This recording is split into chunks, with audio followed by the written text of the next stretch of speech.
Hi hello everyone, welcome to Food and Fun. இன்னைக்கு நம்ம சேனல்ல என்ன செய்ய போறோம்னா சீம்பால் எப்படி செய்யுதுன்னு நான் சொல்லி கொடுக்க போறேன் உங்களுக்கு. வாங்க எப்படி செய்யுதுன்னு பார்க்கலாம். அதுக்கு முன்னாடி எங்க சேனலை லைக் பண்ணாதவங்க லைக் பண்ணுங்க, ஷேர் பண்ணாதவங்க ஷேர் பண்ணுங்க, Subscribe பண்ணாதவங்க Subscribe பண்ணிடுங்க. வாங்க ஃபர்ஸ்ட் நான் வந்து 2 லிட்டர் பால் எடுத்துர்க்கேன். அதுல வந்து 1.5 லிட்டர் தனியா எடுத்து வச்சிருக்கேன். 1/2 லிட்டர் இன்னொரு சின்ன பவுல் எடுத்து வச்சிருக்கேன். 1.5 லிட்டரில் வந்து சர்க்கரை சேர்க்க போகிறேன். 1/2 லிட்டரில் வந்து நாட்டு சர்க்கரை சேர்க்க போகிறேன். 1/2 லிட்டருக்கு 1/4 கேஜ் நாட்டு சர்க்கரை சேர்த்துக்கிறேன். 1/2 லிட்டர் பாலுக்கு 1/4 கேஜ் நாட்டு சர்க்கரை. இப்போ இதில் ஏலக்காய் பொடி சேர்த்துக்கலாம். நல்லா நசுக்கி இந்த மாதிரி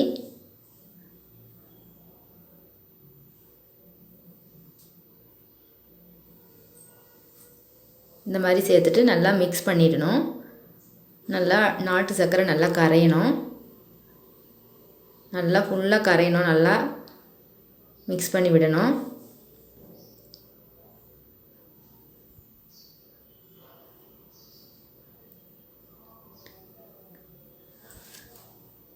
இந்த சீம்பால் வந்து நம்மளுக்கு அடிக்கடி கிடைக்காது. நீங்கள் பால் வாங்குறவங்கக்கிட்ட சொல்லி வச்சிங்கன்னா அவங்க வந்து அந்த டைமில் நம்மளுக்கு கொடுப்பாங்க. இதில் சர்க்கரை சேர்க்க போகிறேன். ஏலக்காய் சேர்த்துக்கிறேன். ஏலக்காய் தூள். 1.5 லிட்டர் பால் இது. இதுக்கு 1/2 கேஜ் சர்க்கரை சேர்க்குறேன். கொஞ்சம் ஸ்வீட்டாக இருந்தால் தான் சீம்பால் நல்லாயிருக்கும்.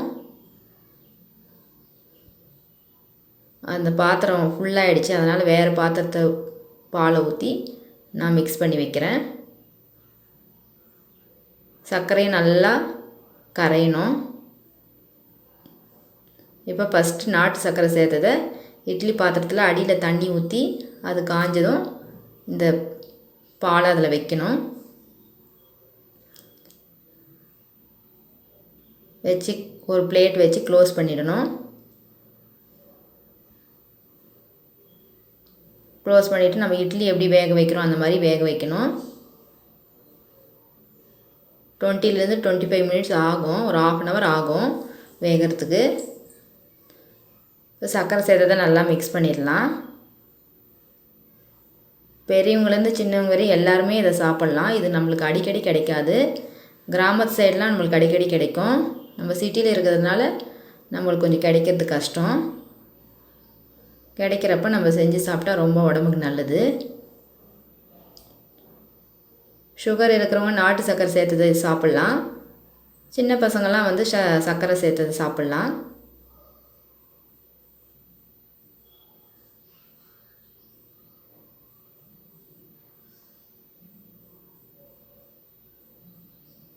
இப்போ 1/2 hour ஆயிடுச்சு. ஓப்பன் பண்ணி பார்க்கலாம்.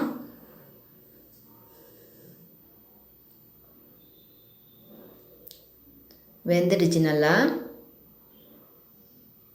ஒரு குச்சி எடுத்து கேக்குக்கெல்லாம் செக் பண்ணுவோம் இல்லைங்களா, அந்த மாதிரி குத்தி பார்க்கணும். ஒட்டாமல் வரணும். ஒட்டலை, வெந்துடுச்சு நல்லா.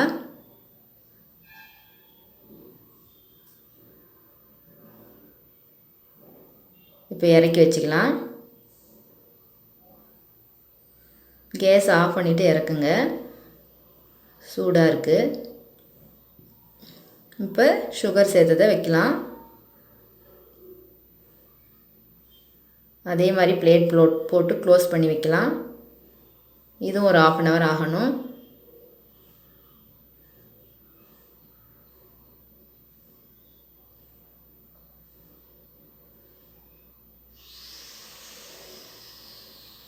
இட்லி பிளேட் வச்சு க்ளோஸ் பண்ணி வச்சிடலாம்.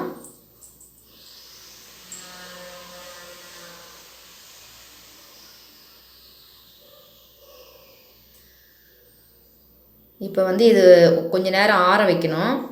சுட சுட அப்படியே இறக்கணுன்னு நம்ம எடுக்க முடியாது. கேக் மாதிரி வராது. இதை நான் ஆற விட்டுருக்கேன். இப்போ கத்தியில் சைடில் இந்த மாதிரி பண்ணி விடுறேன். இப்போ அந்த பிளேட் வச்சு அப்படியே கேக் பண்ணுவோம் இல்லைங்களா, அந்த மாதிரி கவுத்து விட்டுட்டு இந்த மாதிரி சைடில் தட்டிட்டு எடுக்கணும். அவ்வளோதான். எவ்வளோ அழகாக வந்துருச்சு பாருங்கள், கேக் மாதிரியே. இப்போ கட் பண்ணி நம்ம லேஸாக கட் பண்ணி சாப்பிட்ற வரைக்கும் சாப்பிட்டு மிச்சத்தை நம்ம ஃப்ரிட்ஜில் ஸ்டோர் பண்ணிக்கலாம். ஒரு 15 டேஸ்லேருந்து 20 டேஸ் வச்சு நம்ம சாப்பிட்லாம். ஒன்றும் கெட்டு போகாது. ஃப்ரிட்ஜில் வச்சு சாப்பிட்டிங்கன்னா இன்னும் நல்லாயிருக்கும், சில்லுன்னு சாப்பிட்டிங்கன்னா.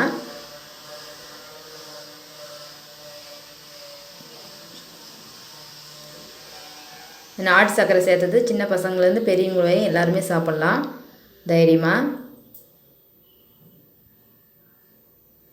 பாருங்கள் எவ்வளோ அழகாக கேக் மாதிரி வந்திருக்கு.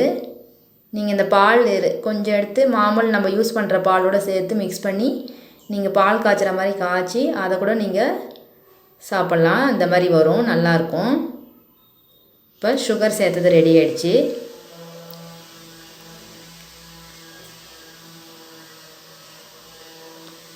குச்சி எடுத்து இது மாதிரி குத்தி பாருங்கள், ஒட்டலை, வெந்துடுச்சு. அவ்வளோதான், இதை இறக்கிக்கலாம்.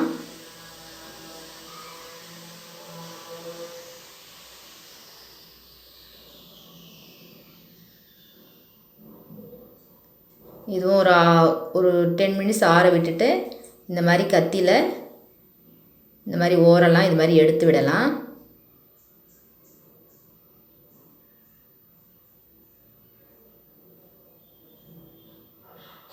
இப்போ அதே மாதிரி பிளேட் வச்சு இதை கேக் மாதிரி இன்னொரு பிளேட்டில் கவுத்து விடலாம். சூடாக இருக்குது, அடியில் பார்த்து செய்யுங்க. அவ்வளோதான். எடுத்திங்கன்னா கேக் மாதிரி அழகாக எவ்வளோ சூப்பராக வந்துடுச்சு பாருங்கள். எல்லாருக்குமே பிடிக்கும் இது. இதில் அனிமிக்காக இருக்கிறவங்கலாம் சாப்பிட்டா ரொம்ப நல்லது. இது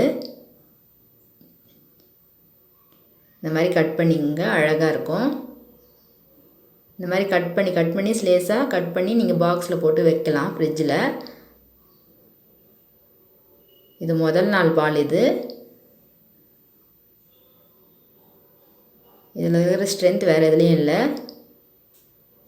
ரொம்ப சுவையாக இருக்கும். உங்களுக்கு எப்பாவது ஒரு முறை கிடைச்சா இந்த மாதிரி செஞ்சு சாப்பிடுங்க, ரொம்ப நல்லாயிருக்கும். நீங்களும் வீட்டில் செஞ்சு பாருங்கள்.